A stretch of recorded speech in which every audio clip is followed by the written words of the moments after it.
I was actually talking to a boy that I was interested in, and it just popped right off.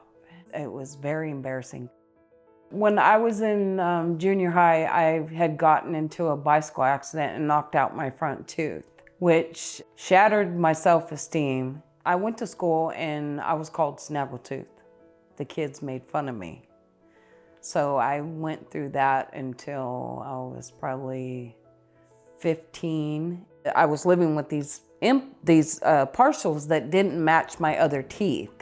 And so it made me very insecure when I talked. I was always afraid that people were looking at my mouth. Sometimes when I did talk, if I got overly excited, they would move. So of course you could tell they weren't real. And then I lost weight and then they were loose. I just felt ugly. I always felt like I was ugly. Yeah. I was a blonde-haired, blue-eyed girl with a missing tooth.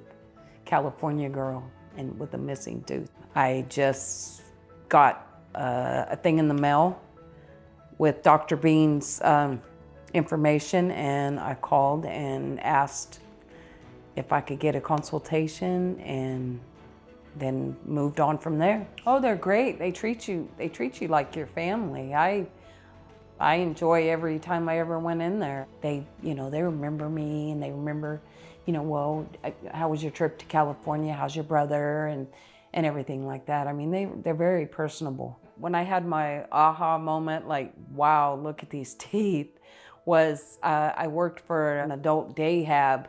So our facility had a prom, and one of the clients' mother took a picture of me, and I was like, wow, look at my smile.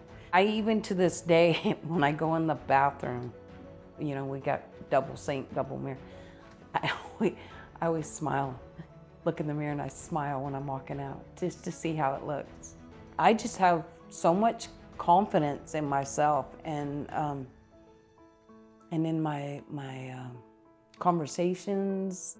And I know I'm not on the young side, I'm not in junior high anymore, but I feel beautiful.